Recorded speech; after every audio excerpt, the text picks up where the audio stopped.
Good morning, students. Welcome to Learners Academy. So this is exercise number 11.3 part 2 for you from your chapter number 11 3D coordinate geometry of your NCERT syllabus, both CBSE and RBSE. ठीक है, तो equation of plane बना रहे थे हम। तीन cases हमने broad category जो सीखी, तीन केसेस सीखे, फटाफट से रिवाइज करता हूं। पहला केस था when distance from the origin given हो प्लस नॉर्मल वेक्टर गिवन हो। दूसरा केस था when a point lying on the plane given हो या plane passing through a point given हो। बात एक ही है, तो point lying on the plane कहूं या plane passing through that point कहूं, एक ही बात है। साथ में क्या, वही नॉर्मल वेक्टर। ये दो केसेस कल अपन ने कवर किए, उससे रिलेटेड क्वेश्चंस भी आए। अब तीसरा और आखिरी केस क्या है इक्वेशन ऑफ प्लेन का, when you are given three non collinear points, then how can you frame the equation of a plane. That is what we will understand, we will learn today. ठीक है, और उसके फिर इर्द गिर्द चीजें हैं जो फिर नीचे चलती रहेंगी, है ना। Intersection of two planes, angle between two planes, shortest distance, ये सब चलता रहेगा। Okay, so let's read the question. Find the equation of the plane that passes through three points. देखो, पहली चीज, इंपॉर्टेंट चीज ये है कि उसने थ्री पॉइंट्स कहा है, उसने डिक्लेयर नहीं किया कि ये कोलिनियर है। किया क्या उसने डिक्लेयर? तो पहला हमारा धर्म या कर्तव्य बनता है कि चेक करें कि आर दे कोलिनियर और नॉट। क्योंकि अगर हमने चेक नहीं किया तो पता है क्या होगा, तो हम करने लग जाएंगे तो इक्वेशन पता है कैसी बनेगी, आपको मैं हिंट दे देता हूं। इक्वेशन बनेगी 0 बराबर 0 टाइप की, LHS भी 0। अरे आप करके देख लेना चाहे, अगर कोलिनियर पॉइंट से आप जबरदस्ती इक्वेशन बनाने बैठोगे तो प्लेन ही नहीं बना, तो इक्वेशन क्या खाप बनेगी, क्योंकि कोलिनियर पॉइंट से तो प्लेन ही नहीं बन सकता ना भैया, एक यूनिक प्लेन नहीं बन सकता ना। तो इसलिए इक्वेशन भी आपकी कैसी बनेगी, 0 बराबर 0। तो हम पहले ही चेक कर लेंगे। पहले कैसे चेक करेंगे, आपको बस ये तो चेक करना है कि ये तीन पॉइंट्स कोलिनियर है या नहीं है। ये तो पहले दूसरे एक्सरसाइज में सीख गए थे आप। कैसे चेक करेंगे, आप तीन पॉइंट से दो वेक्टर बना लो, एनी टू वेक्टर्स। जैसे कि इसको अगर ए माना है, इसको बी माना है और इसको सी माना है, तो ए बी वैक्टर बना दो और बी सी वैक्टर बना दो। ए बी और बी सी वैक्टर अगर कोलिनियर है तो तीनों पॉइंट्स भी कोलिनियर है। और कोलिनियरिटी कैसे चेक करेंगे, उनका डायरेक्शन रेशियो प्रोपोर्शनल हो जाएगा। ठीक है, चलो स्टार्ट करते हैं। तो हम यही काम करने वाले हैं, पहले हम कोलिनियरिटी चेक करने वाले हैं। तो लेट्स कंसीडर वही सेम, ए इसको मान लेता हूं, बी इसको मान लेता हूं, सी इसको मान लेता हूं। तो फर्स्ट ऑफ ऑल मुझे बताओ ए बी वैक्टर क्या बनेगा। वेक्टर ए बी बोलना, हाँ 6 माइनस 1 यानी कि 5 आई कैप, यस। 4 माइनस 1 यानी कि 3 J cap, and minus 5 minus minus 1 यानी माइनस 5 प्लस 1 यानी कि माइनस 4 के कैप। चलिए बीसी वेक्टर बना दीजिए, एक पॉइंट कॉमन रख लीजिए, चाहे से ए बी बी सी बनाया, आप ऐसे बना सकते हो ए सी बी सी, या आप ऐसे बना सकते हो ए बी ए सी। कोई से भी दो वेक्टर बनाने, एक पॉइंट कॉमन रख के। तो बीसी वेक्टर बोल दो, -4 -6 I cap, -2 -4 J cap, and 3 minus minus 4 plus का 8। ठीक है, ठीक है, यहां तक हो गया। अब सुनो, A B vector and B C vector बना लिया हमने।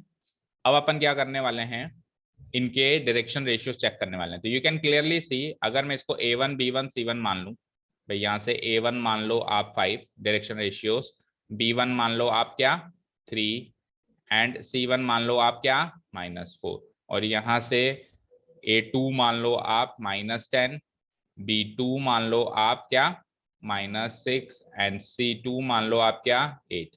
तो यू कैन क्लियरली सी कि A1 by A2 equal to 5 by -10 equal to -1/2। अच्छा, B1 by B2, B1 by B2 क्या आया 3 by -6 again equal to what -1/2, and C1 by C2 equal to क्या, वही -4 बाय 8 अगेन इक्वल टू -1/2। तो जो शक था वो सही निकला हमारा। ठीक है, उसने हमको बेवकूफ बनाने की कोशिश करी, बट हम बने नहीं, हमने पहले चेक कर लिया। और अब अपन इस प्लेन की इक्वेशन नहीं निकालेंगे, क्योंकि ऐसा कोई प्लेन एग्जिस्ट ही नहीं करता, हमको बेवकूफ बना रहा था, पागल बना रहा था। ठीक है ना, तो मैं क्या लिखूंगा, here here A1 by A2 equal to B1 by B2 equal to C1 by C2 equal to, चारों का आंसर भी लिख लो क्या आ रहा है -1/2। So we can say that vector AB and vector BC are collinear, और अगर दो वेक्टर कोलिनियर हैं तो वो तीन points implies points ABC, points A, B and C are also collinear तो लास्ट स्टेप क्या लिख देंगे, therefore there does not exist any unique plane passing through, there does not exist any unique plane passing through these three collinear points. खत्म कर देंगे question. और ऊपर starting में आप क्वेश्चन को स्टार्ट कैसे करेंगे, 3 पॉइंट्स गिवन होंगे ना, तो let the given points B A, उसके आगे उसके कोऑर्डिनेट्स, बी उसके आगे उसके कोऑर्डिनेट्स, सी, है ना। Let the 3 given points B A के आगे जैसे क्या कोऑर्डिनेट्स हैं इसके 1, 1, -1, कॉमा बी के आगे 6, 4, -5 एंड सी के आगे -4, -2, और उसके बाद फिर ये हिसाब शुरू कर देंगे। ठीक है, समझ आया। तो इतना का इतना काम सेकंड पार्ट के लिए करो पहले। ये काम आपको हमेशा 3 पॉइंट्स की जब बात करेगा तो करना है। हाँ, अगर वो खुद डिक्लेयर कर दें कि ये 3 नॉन कॉलिनियर पॉइंट्स हैं, तब नहीं करना है, तब आपको सीधे इक्वेशन बनानी स्टार्ट कर देनी है। बट वो ऐसा नहीं करेगा, वो जनरली बताएगा ही नहीं कि कॉलिनियर है कि नॉन कॉलिनियर। ठीक है ना। चलो इतना काम करो सेकंड पार्ट के लिए, और बताओ कॉलिनियर निकले कि नॉन कॉलिनियर निकले। अब की बार स्टेप बाय स्टेप करना बेटा।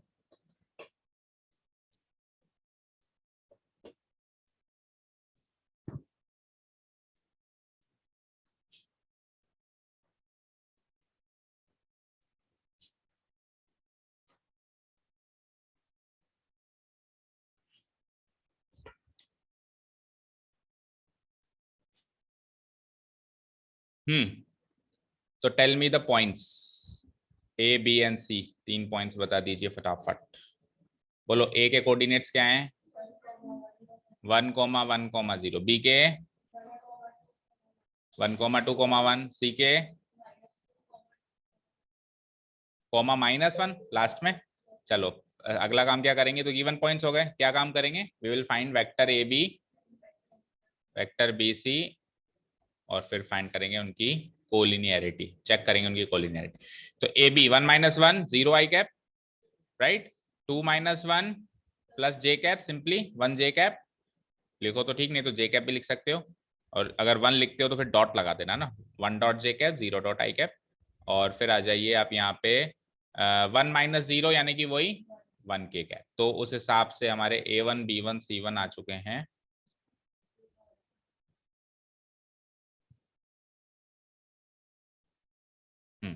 हमारे A1 B1 C1 क्या आ चुके हैं, 0, 1 एंड 1। चलो BC वेक्टर बनाते हैं, -2, -1 -3, 2, -2 0, और -1, -1 -2।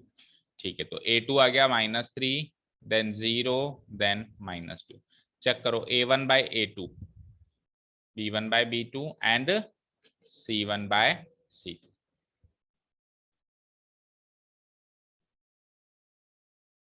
ठीक है, A1 बाय A2 यानी 0 by -3, it is equal to 0, B1 by B2 यानी 1 बाय 0। अब देखो 1 बाय 0 वैसे इनफाइनाइट होता है, तो आपको वैल्यू थोड़ा ना देखनी है, आपको तो चेक करना है कि सेम है या नहीं है, जो भी होता हो, है ना। तो आप इसको 1 बाय 0 ही लिखो, C1 bye 0, C1 by C2 क्या हो जाएगा, 1 बाय -2, जिसको सिंप्लीफाइड फॉर्म में लिख के आना -1 बाय। तो यू कैन क्लियरली सी कि A1 by A2 is not equal to B1 by B2 is not equal to, ये भी हटा दो, इक्वल ही नहीं है तो वैल्यू भी नहीं लिखेंगे। तो क्या लिख दूंगा, so A B and B C are not collinear, points A B and C are also not collinear, so there does not exist की जगह लिख देंगे देयर एग्जिस्ट्स, एस लगा देना, एग्जिस्ट क्या, there exists a unique plane, there exist a unique plane passing through these 3 non collinear point, उल्टा उल्टा कर दो उसका, जहां कोलिनियर वहां non collinear, there does not exist को लिख दो देयर एग्जिस्ट। ठीक है, बट कहानी यहाँ खत्म नहीं हुई, ये तो सामग्री तैयार हुई है, सब्जी तो अभी बनानी बाकी है, अभी तो आलू प्याज काटे हैं बस, है ना। अब उनको उसको डाल के उसमें सब्जी तैयार करनी। चलें अब मेन पार्ट की तरफ चल रही है, तो केवल चेक करने वाला पार्ट डिलीट कर दूं मैं इसको। ठीक है प्रगति। ओके। अब आपने को क्या करना है भाई साहब, इक्वेशन बनानी है। तो इक्वेशन उसने कहा कि भाई वेक्टर बनाओ या कार्टेशियन, नहीं कहा ना, तो हम क्या बनाएंगे, कार्टेशियन बनाएंगे। क्या बनाएंगे, कार्टेशियन। तो Cartesian equation passing through these three collinear points कैसे बनाते थे, सबसे पहले हम इसको इन पॉइंट्स को मान लेंगे। पहला पॉइंट जो है ए मान लेता हूं मैं। पहला पॉइंट क्या है, ए। और ए को क्या मानते थे अपन, x1 y1 z1। ठीक है, तो यहां से बोलो x1 क्या आया 1, y1 क्या आया अगेन 1, एंड z1 क्या आया 0। चलो second point B, x2 y2 z2 मानते थे, तो वहां से x2 क्या आया गिवन पॉइंट के हिसाब से 1, y2 क्या आया 2, एंड z2 क्या आया अगेन 1। और सी क्या होता था x3 y3 एंड z3। तो यहाँ से x3 आ गया हमारा -2, y3 आ गया हमारा 2 एंड z3 आ गया हमारा माइनस। तो आपके पास अब 9 नंबर्स हैं, आपको 3/3 का डिटरमिनेंट बनाना है इन 9 नंबर्स की मदद से। ठीक है, ये तो गिवन पॉइंट्स डाल दिए अपन ने। Now the equation of a plane passing through the equation of a plane passing through the points a b and c, the points a comma b and c is given by याद है किसी को Cartesian form तीन non collinear points की, किसी को नहीं है, किसी को नहीं है। हाँ बोलो, प्रियांशी को थोड़ी थोड़ी याद है ना, बिल्कुल नहीं। x माइनस x1, भाई आर्बिट्रेरी पॉइंट भी तो सोचो, चौथा एक्स वाई जेड। अब इन चार पॉइंट के कॉम्बिनेशन से 3/3 का डिटरमिनेंट बना था, कैसे, x minus x1 y minus y1 और z माइनस z1। फिर नीचे x2 minus x1 y2 minus y1 and z2 minus z1। Last वाला x3 माइनस x1। पहला पॉइंट तीनों में से माइनस होता था, आर्बिट्रेरी में से भी और बचे हुए 2 पॉइंट्स में से भी। ठीक है, y3 minus y1 z3 minus z1। इसका डिटरमिनेंट लगा देंगे, and since these are non collinear points, तो इनका डिटरमिनेंट, ये स्केलर ट्रिपल प्रोडक्ट है इन तीनों का, ये क्या है इनका स्केलर ट्रिपल प्रोडक्ट है, तो इक्वल टू 0, क्योंकि पॉइंट्स नॉन कॉलिनियर है ना।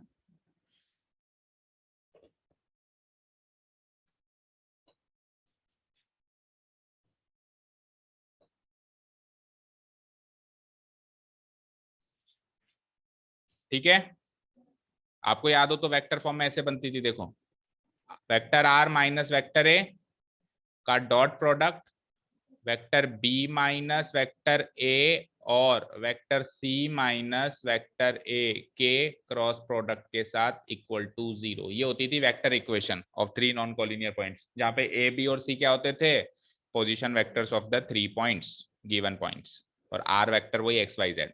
इसको जब आप कन्वर्ट करोगे तो कार्टेशियन फॉर्म ऐसी बनेगी। ठीक है, देखो वेक्टर ए माइनस हो रहा है यहाँ पर भी, आर्बिट्रेरी पॉइंट से भी, सेकंड पॉइंट से भी, और थर्ड पॉइंट से भी। यहाँ पर भी x1 x1 x1 y1 y1 y1 z1, तो पहला पॉइंट तीनों में से माइनस हो रहा है। ठीक है, क्लियर है। चलो, तो वैल्यूज हैं आपके पास 9, पुटअप करना स्टार्ट करते हैं। तो मैं इसी में पुटअप कर देता हूँ बिकॉज स्पेस नहीं है। तो x माइनस x1, देखो x1 y1 z1 पुटअप करो पहले तो सब में, या फिर चलो ऐसे करते हैं x1 y1 z1। ये तो 9 के 9 में पुटअप होगा, x1 y1 z1, पहला पॉइंट तो सब में आएगा, तो x1 y1 z1 1 1 0, तो 1 1 0 अगेन 1 1 0 अगेन 1 1 0। पहला पॉइंट पुटअप हो गया।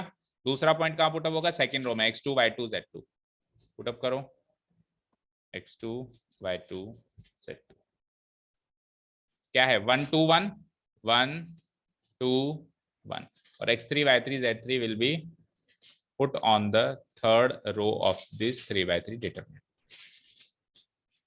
-2 -2 फिर 2 और फिर -1। ये सेट हो गया सारा मामला। इस डिटरमिनेंट को सॉल्व करेंगे। 3/3 का डिटरमिनेंट सबको सॉल्व करना आता है। टर्म 1 में सॉल्व किया हमने खूब, और एक XYZ में इक्वेशन निकल के आ जाएगी।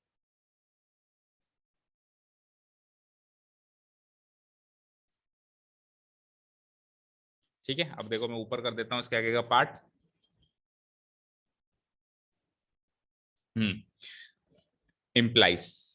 इम्प्लाइज सबसे पहला रो का पहला एलिमेंट ले लिया x-1 मल्टीप्लाइड बाई, करो पहली रो गई, पहला कॉलम गया तो 2-1। अच्छा, इसको सॉल्व भी कर दें, है ना हमारे पास, इसको सॉल्व कर दो एक बार को। 1-1 0, 2-1 1, 1-1 1, तो क्या आया 0,1,1 0 1 एंड 1। आपको तीसरी स्टेप में करना ही है ना, मतलब मैंने दो स्टेप्स कंबाइन कर ली। पहले तो आपको x-x1 ये सब लिखना है, अगली स्टेप में वैल्यूज पुट अप करनी है, उससे अगली स्टेप में आपको सॉल्व करना है। पर मैं चाह रहा हूँ आपको एक ही स्क्रीन पे सब दिखाई दे, इसलिए मैं चेंज नहीं कर रहा हूँ उसको, है ना, स्पेस की कमी है। एंड -2 -1 -3 फिर 1 फिर -1 -3 फिर क्या आया था 1 एंड लास्ट में -1। चलो हाँ, तो x-1 पहले ही रो गई, पहली कॉलम गई। 1 इंटू -1 इज -1, एक माइनस ऑलरेडी आएगा, और 1 इंटू 1 इज 1। फिर सेकंड में माइनस लगा देते हैं अपन, सेकंड वाले एलिमेंट में माइनस लगा देते हैं ना। चलो दूसरी पहली रो दूसरी कॉलम गई, ये गया ये गया। 0 इंटू -1 इज 0 माइनस -3 इंटू 1 -3 होता है, एक माइनस ऑलरेडी लगा हुआ है तो +3। लास्ट वाले में अगेन प्लस लग जाता है, और z-0 लिखना है वैसे तो आपको, चलो लिख दो एक बार के लिए तो z-0। और फर्स्ट रो थर्ड कॉलम गया, 0 इंटू 1 0 माइनस फिर प्लस हो जाएगा, -3 इंटू 1 तो 3 इक्वल टू 0। अब इसको इक्वेशन को बनाते हैं, तो -1 होता है -2 होता है -2 इंटू x और -2 इंटू -1 प्लस का 2। अच्छा जी, 0 + 3 3 होता है, 3 इंटू -y -3y, और 3 इंटू माइनस प्लस हो गया तो 3 इंटू 1 3 हो गया, +3 हो गया। चलते हैं लास्ट में, z-0 तो z ही है, 3 + 0 3 है, तो 3 इंटू z 3z हो गया सिंपली इक्वल टू 0। इसमें x-y-z की टर्म्स एक्साइड कर देते हैं, -2x -3y प्लस का 3z, और क्या बचा 2 + 3 5 इक्वल टू 0। ठीक है, और स्टैंडर्ड फॉर्म क्या होती है, जिसमें d जो है वो RHS में भेज देते हैं अपन एक बार, और RHS में भेजने के बाद भी उसको क्या कर देते हैं, वापस पॉजिटिव कर देते हैं। ठीक है ना, तो d को अगर मैं RHS में भेजूंगा तो ये -5 बनेगा उधर जाके, लेकिन उधर जाने के बाद वो पॉजिटिव होना चाहिए, तो क्या कर दूंगा अगली स्टेप में -1 से multiply. So answer is 2x + 3y - 3z equal to 5। Final answer check करो,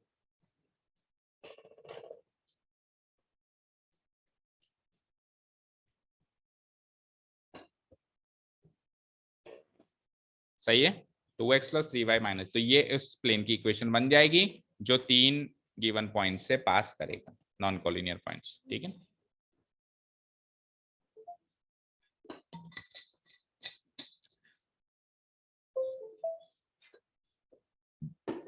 तो क्वेश्चन चिल्ला चिल्ला के कह रहा है कि मैं लेंदी हूं, बट मैं डिफिकल्ट बिल्कुल नहीं। डिटरमिनेंट ही तो सॉल्व करवा रहा है 4th चैप्टर वाला, बस अब वो सेटअप तो आपको करना ही पड़ेगा, और थोड़ी चीजें याद रखनी पड़ेगी। चीजें याद कैसे रहेंगी, बार बार प्रैक्टिस करने से। ठीक है, अब हमारे पास 2 ही क्वेश्चन मिले, कोई बात नहीं, एग्जांपल्स है ना आपके पास, घर जाके इससे रिलेटेड 100% एग्जांपल्स तो होंगे, हर एक टॉपिक के बाद एग्जांपल दे रखा है एनसीईआरटी ने। क्वेश्चन इधर सॉल्व कर रहे हैं, घर जाके आप होमवर्क मान लो ना उसको, consider all those examples as your. मैं तो ये तो कह नहीं रहा हूँ कि आरडी सॉल्व करो वो करो, पर एटलीस्ट एनसीईआरटी पूरी सॉल्व करो इंक्लूडिंग एग्जांपल्स। चलें आगे। Find the intercepts cut off by the plane 2x + y - z equal to 5। एक प्लेन दिया हुआ है आपको, अगर सर कहाँ दिया हुआ है, मैं कहूंगा देखो मेरी नजर से, मेरी नजर में यही प्लेन है, मेरी नजर में एक प्लेन इक्वेशन से पहचाना जाता है, तो ये एक यूनिक प्लेन है, ये एक स्पेस में लटकता हुआ यूनिक प्लेन है। ये plane x axis, y axis and z axis पे कौन कौन से इंटरसेप्ट को कट करेगा, कितनी कितनी दूरी पे करेगा, x एक्सिस को कितनी दूरी पे काटेगा, y एक्सिस को कितनी दूरी पे काटेगा एंड z एक्सिस को कितनी दूरी पे काटेगा, वो 3 इंटरसेप्ट्स मुझे चाहिए। इंटरसेप्ट्स का मतलब यही होता है कि एक्सिस को कहां कहां काट रहा है, कितनी दूरी, ओरिजिन से कितनी दूरी पे वो काट रहा है। तो आप याद करो, हमने सीखा था कि लेट अस से कि ये एक 3D स्पेस है, तो कोई प्लेन अगर ऐसे है, कोई प्लेन अगर ऐसे है, अगर ये एक्स एक्सिस है तो ये जो दूरी है यहां से लेके यहां तक, इसको कहते हैं एक्स इंटरसेप्ट। ये दूरी जो यहां से यहां है इसको क्या कहते हैं? X intercept. और एक्स इंटरसेप्ट को एक लेटर से डिनोट कराते हैं विच इज ए से डिनोट कराते थे। और ये अगर मान लो वाई एक्सिस है तो वाई एक्सिस पे उसने कहां से कहां काटा, उस दूरी को, वो दूरी है बेटा, ये वाई इंटरसेप्ट क्या है? ये दूरी, उस पॉइंट का कोऑर्डिनेट नहीं है, वो दूरी है। ओके, और इसको अपन किससे डिनोट कराते थे? Small letter B. और जेड एक्सिस को उसने यहाँ पे काटा, लेटर से कि ये जेड एक्सिस है, तो फिर इसको क्या कहेंगे अपन? Z intercept. क्या कहेंगे? और लेटर कौन सा मिलेगा इसको? C. That is in short you have to find the value of A, B and C. कैसे पता चलेगी ए बी सी की वैल्यू? बड़े आसानी से, हम उसको इंटरसेप्ट फॉर्म में कन्वर्ट कर दें। जो भी इक्वेशन ऑफ प्लेन गिवन है उसको किस में कन्वर्ट कर दें? Intercept form. And what is the intercept form? Tell me Priyanshi, बोलो आपसे। हाँ बोलो, x by a, y by b plus z by c equal to 1। आजकल आप वो फिलोसॉफी फॉलो नहीं कर रहे क्या दोनों, एक छोड़ के एक, टू अवॉइड द कंफ्यूजन? और फिर साथ में तो प्लीज मत बैठा करो, नजर भी उधर कर रहा हूँ तो वो दोनों देखने में मेरे से पूछ रहे हैं कि इससे पूछ रहे हैं ना, इधर इधर बैठा करो ऐसे ना। तो मैं इधर या इधर ऐसे पूछे, अभी आपसे पूछा था मैंने। X by a plus y by b plus z by c equal to 1, ये इंटरसेप्ट फॉर्म होती है। हमारे पास इक्वेशन क्या है? हमारे पास इक्वेशन है जो गिवन है 2x plus y minus z equal to 5। So our task is to convert this equation into this form. That is it. खत्म कर देंगे उससे। ठीक है, अब सर कन्वर्ट कैसे करें? तो सबसे पहले कन्वर्ट करो आरएचएस को। आरएचएस में है 5, इधर आरएचएस में है 1। 5 को 1 कैसे बना सकते हो? Dividing by 5, dividing the whole equation by 5। तो मैं 2x को भी 5 से डिवाइड कर देता हूं। आप एक स्टेप लिखना बीच में, dividing the equation by 5, dividing both sides by 5, ऐसे लिख सकते हैं ना अपन, dividing both sides by 5 we get, तो क्या मिलेगा? 2x भी 5 से डिवाइड हो जाएगा प्लस y भी 5 से डिवाइड हो जाएगा। और इधर क्या है? माइनस, इधर देखो मैं प्लस माइनस जेड को मैं ऐसे लिख सकता हूँ क्या? प्लस माइनस जेड, और 5 भी 5 से डिवाइड हो जाएगा। लिख सकता हूं। ऐसा क्यों लिखा? क्योंकि यहाँ पे तीनों जगह प्लस, दोनों जगह प्लस है। तो यहाँ पे हालांकि माइनस था तो मैंने इसको प्लस ऑफ माइनस लिख सकते हैं ना, माइनस को। भाई minus can be written as plus of minus, लिख सकते हैं ना। तो आगे चलते हैं, ये क्या बना?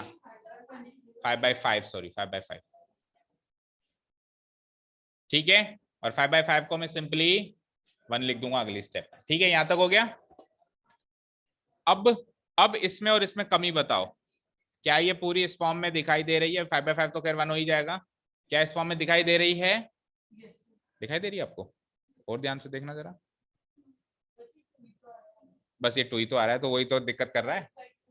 हाँ, तो यानी कि जो ऊपर एक्स वाई जेड हैं उनके कोएफिशिएंट हर हाल में +1 होने चाहिए। इधर एक्स का कोएफिशिएंट +1, इधर वाई का कोएफिशिएंट +1, इधर जेड का कोएफिशिएंट +1। इधर देखो, मतलब उसके बगल में कोई नंबर नहीं आना चाहिए ना। तो यहाँ पे एक्स का कोएफिशिएंट 2, यहाँ पे वाई का कोएफिशिएंट, वहां पे जेड का, तो 2 कमी नहीं, 2 प्रॉब्लम नहीं दे रहा है या माइनस भी प्रॉब्लम दे रहा है? ध्यान से देखो, 2 कमियां हैं। आपको हर हाल में एक्स वाई जेड का कोएफिशिएंट क्या चाहिए? +1। तो आप इसको +1 बनाने के लिए क्या करेंगे? इस समय जो भी कोएफिशिएंट दिख रहा है, इस समय जैसे 2 दिख रहा है ना, तो न्यूमरेटर डिनोमिनेटर को 2 से डिवाइड कर देंगे। किसी भी फ्रैक्शन में, कोई भी a बाय b टाइप का फ्रैक्शन है, आप a को और b को सेम नंबर से डिवाइड या मल्टीप्लाई कर सकते हैं ना, कर सकते हैं। तो आपको ये 2 भगाना है, तो 2 भगाने के लिए हम क्या कर सकते हैं? क्या कर सकते हैं? न्यूमरेटर डिनोमिनेटर को 2 से डिवाइड कर देंगे। तो 2x को 2 से डिवाइड करेंगे x, 5 को 2 से डिवाइड करेंगे 5। देखो आप ध्यान से, इसको वापस कन्वर्ट करके मैं वो भी तो बना सकता हूँ, 2 को उधर ऊपर भेज दूं तो बना सकता हूँ, तो सेम चीज है ना। चलो आगे, इसमें कोई दिक्कत ही नहीं है, इसका कोएफिशिएंट 1 ही आ रहा है, इसको छेड़ना ही मत। प्लस, अब माइनस को हटाना है तो -1 से डिवाइड करा दें दोनों को, तो -z को -1 से डिवाइड कराया, z 5 को -1 से डिवाइड कराया -5 और 5/5 तो 1 आ ही चुका है। हो गया काम। कंपेयर कर देंगे स्टैंडर्ड फॉर्म से, you will get the answer of A B and C. तो इस फॉर्म को, ये हमारी इक्वेशन ऑफ प्लेन गिवन है और ये इसकी स्टैंडर्ड फॉर्म है। तो कंपेयरिंग द इक्वेशन, एक स्टेप लिखूंगा मैं, कंपेयरिंग द गिवन इक्वेशन या कंपेयरिंग द इक्वेशन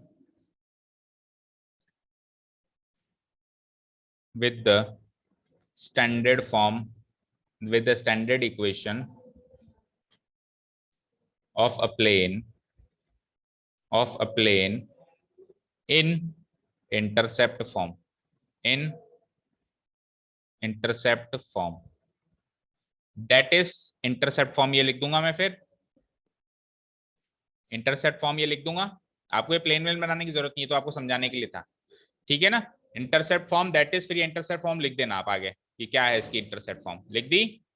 फिर कंपेयर करके ये इंटरसेप्ट फॉर्म लिख के मैं नीचे लिख दूंगा वी गेट, ऊपर लिख देता हूं अभी तो स्पेस नहीं है, we get a equal to, बोलो ए की सीट में क्या आ रहा है 5/2, बी इक्वल टू, बी की सीट में क्या आ रहा है, एंड सी इक्वल टू, सी की सीट में क्या आ रहा है -5।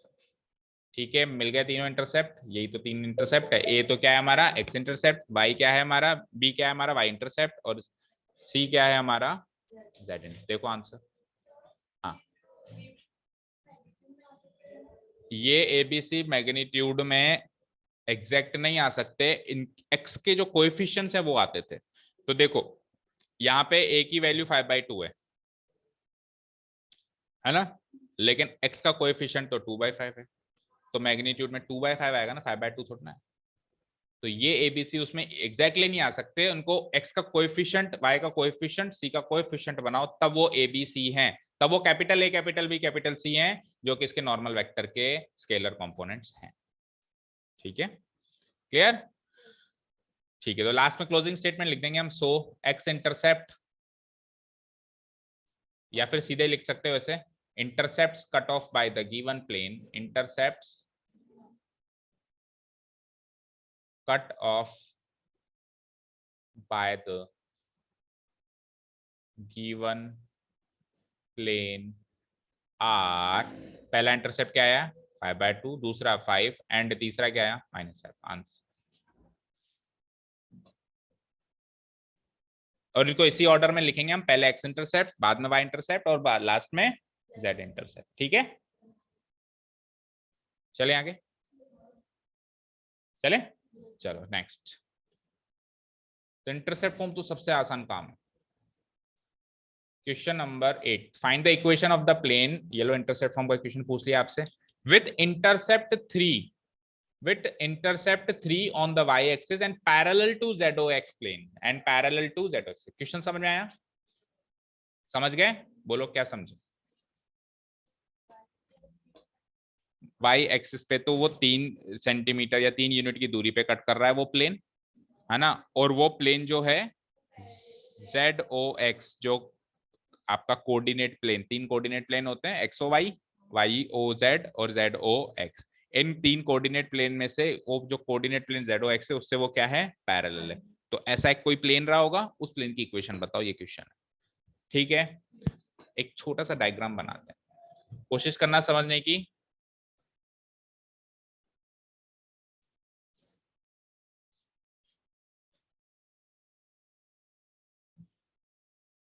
लेट्स से कि वही एक्सिस बना देता हूं एक बार में,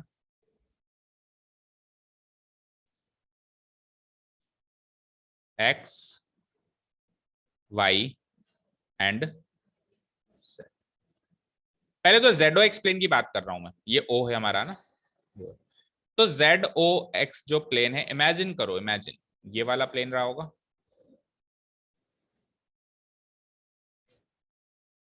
ये वाला प्लेन रहा होगा ZOX, ये वाला प्लेन रहा होगा।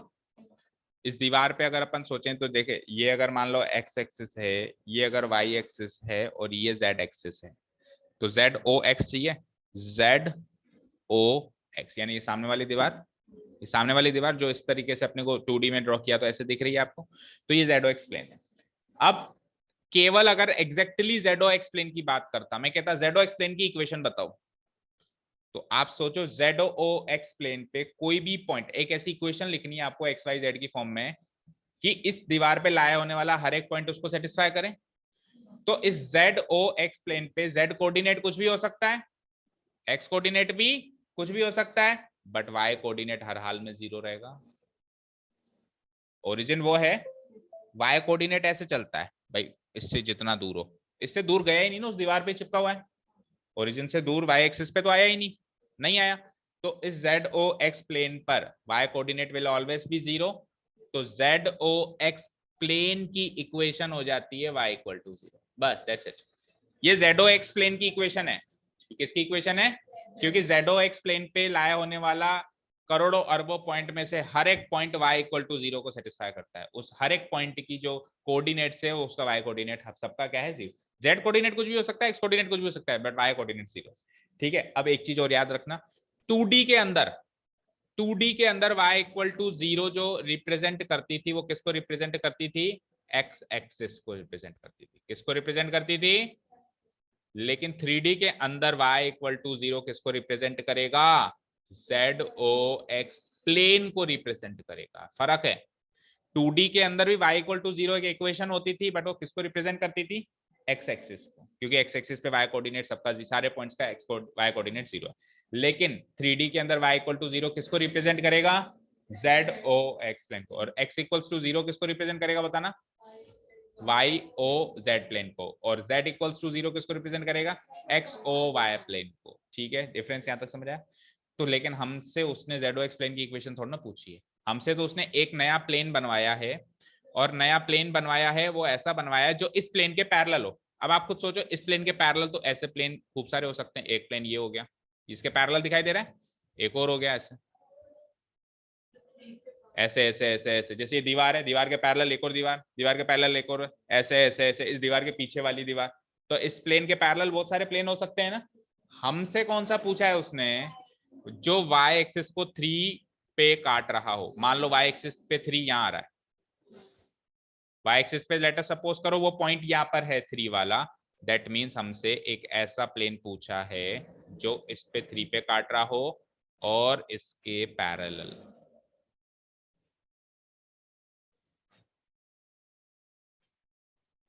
इमेजिन हो पा रहा है बेटा ये प्लेन? हो पा रहा है? कोशिश करिए, मैंने 2D 3D को 2D में प्लॉट करने की। ये प्लेन जो है y कोऑर्डिनेट को, y एक्सिस को 3 इंटरसेप्ट पे काट रहा है। कोई बता सकते हैं इसके कोऑर्डिनेट? इस पॉइंट के 3 पे काट रहा है और y एक्सिस पर है तो 0,3,0। तो मैं कह सकता हूं कि एक पॉइंट मिल गया मुझे उस प्लेन पे लाया होने वाला 0,3,0, और एक पॉइंट मिलने के बाद एक चीज और चाहिए होती है, नॉर्मल वेक्टर। तब तो मैं इक्वेशन ऑफ प्लेन बना देता हूं। एक पॉइंट तो लाया करवा दिया, अब इसका नॉर्मल वेक्टर चाहिए। अरे इसका नॉर्मल वेक्टर वही होगा जो जेड ओ एक्स प्लेन का है, क्योंकि ये दोनों प्लेन पैरेलल है। समझ रहे हो? बस 9 बजे। हाँ, समझ में आया? ये plane Z O X plane के पैरेलल है, तो जेड ओ एक्स प्लेन का जो नॉर्मल, सपोज करो ये दीवार है, इस दीवार में से जो नॉर्मल वेक्टर आ रही है, तो इसके पैरेलल अगर एक और दीवार खड़ी कर दूं तो वो नॉर्मल वेक्टर इस दीवार की भी नॉर्मल वेक्टर होगी। और जो नॉर्मल वेक्टर है वो चाहिए आपको, तो आपको इसकी नॉर्मल वेक्टर नहीं पता तो आप इस दीवार की नॉर्मल वेक्टर पता कर लो।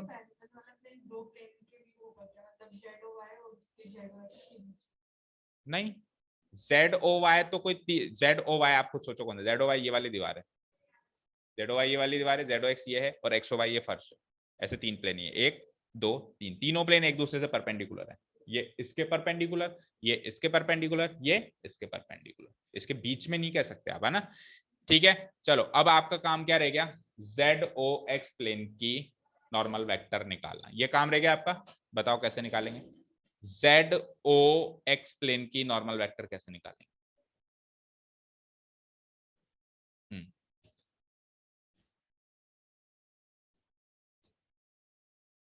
जेड ओ एक्स प्लेन की नॉर्मल वेक्टर कैसे निकालेंगे?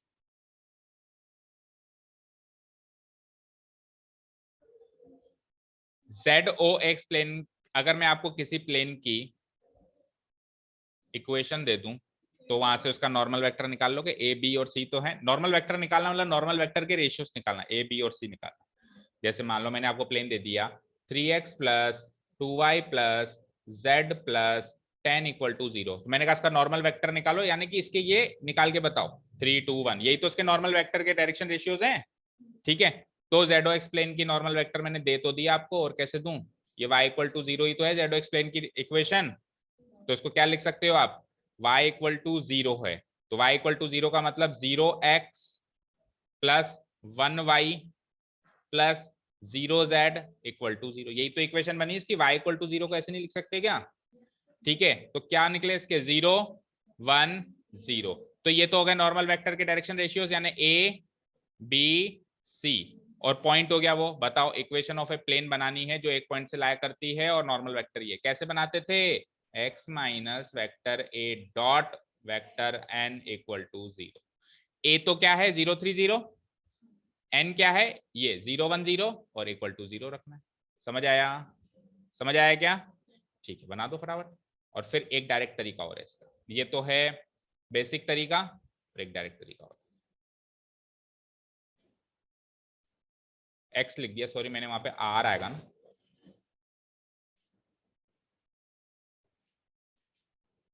बोलो r क्या होता है, vector r minus vector a क्या हो जाएगा 0। अच्छा सुनो, इसकी कार्टेशियन फॉर्म बनाता हूँ मैं, इसकी क्या बनाता हूं मैं, कार्टेशियन फॉर्म। ये वाली फॉर्म नहीं बना रहा हूँ, कार्टेशियन फॉर्म बना रहा हूँ, क्योंकि इंटरसेप्ट में केवल कार्टेशियन फॉर्म ही सीखी है अपन ने। तो क्या बनती है Cartesian form, a into x minus x one plus b into y minus y one plus c into z minus z one equal to 0। A b c क्या है 0 1 0, तो 0 1 0, x minus x one y one z one क्या है 0 3 0, तो 0 3 and 0। तो देखो ये वाला तो पूरा कैंसिल आउट हो रहा है, और ये वाला भी कैंसिल आउट हो रहा है, केवल क्या बच रहा है 1 into y minus 3 equal to 0, यानी वाई माइनस 3 इक्वल टू 0, यानी वाई इक्वल टू 3। अरे हाँ जेड माइनस, अच्छा हाँ ठीक है, तो भी 0 ही हो रहा है ना, हाँ हाँ ठीक है very good, Z minus Z, सही बात है कि गलती तो गलती, ओके। तो y minus 3 equal to 0, that is equal to y equal to 0, this is the required plane की इक्वेशन। और सिंपल सा लॉजिक याद रखो, ZOX प्लेन की इक्वेशन y इक्वल टू 0 थी, तो ये y इक्वल टू 0 से 3 कदम दूर है, तो इसकी इक्वेशन क्या बन गई, y इक्वल टू 3। कोई 5 कदम दूर है तो उसकी इक्वेशन क्या बन जाएगी, y इक्वल टू 5। फटाफट से बताओ एक ऐसी प्लेन की इक्वेशन जो जिसका x इंटरसेप्ट तो हो 5, और वो XOY प्लेन के, नहीं x इंटरसेप्ट बोला है ना, तो YOZ प्लेन के पैरेलल है, तो क्या आंसर आ जाएगा, x बराबर 5, x बराबर 5। ठीक है, दूसरा तरीका यह है कि आप इंटरसेप्ट फॉर्म लिखो, x by a plus y by b plus plus z by c equal to 1। इसमें से x इंटरसेप्ट और z इंटरसेप्ट तो आएगा ही नहीं, इसको काट दो, क्यों, क्योंकि वो ZOX के पैरेलल है, तो केवल क्या आएगा y इंटरसेप्ट, और y इंटरसेप्ट कितना गिवन है 3, इसका मतलब हो जाएगा y इक्वल टू 3। ये शॉर्टेस्ट तरीका, लेकिन बेसिक तरीका भी आना चाहिए। एग्जाम में अगर वेटेज 3 नंबर का है तो वो वाला तरीका, और अगर वेटेज 1 नंबर का है तो इंटरसेप्ट फॉर्म लिखो, और क्योंकि वो XOZ के पैरेलल है तो XOZ को काटेगा ही नहीं काटेगा भाई, पैरेलल है ना, तो ना कभी x एक्सिस को काटेगा ना कभी z एक्सिस को काटेगा। जब वो उन दोनों को काट ही नहीं रहा है, जब वो उन दोनों को काट ही नहीं रहा है, तो x कोऑर्डिनेट भी 0, y कोऑर्डिनेट, अब x बाई 0 तो लिखेंगे नहीं, वो टर्म ही नहीं लिखेंगे, वो टर्म ही नहीं लिखेंगे, केवल टर्म किसकी लिखेंगे, y डिवाइडेड बाई b। हाँ बोलो, हाँ हाँ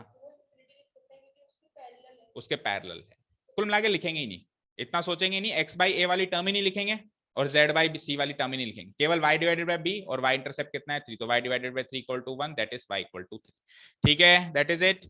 चलो बाकी क्वेश्चन नेक्स्ट सेशन में करेंगे। कितने क्वेश्चंस हो गए आज, क्वेश्चंस कम ही हुए, 2 ही क्वेश्चन हुए, 3 हुए, ठीक है कम हुए, बट कोई बात नहीं, अपन ने बेसिक तरीके से हर एक चीज समझ के करी।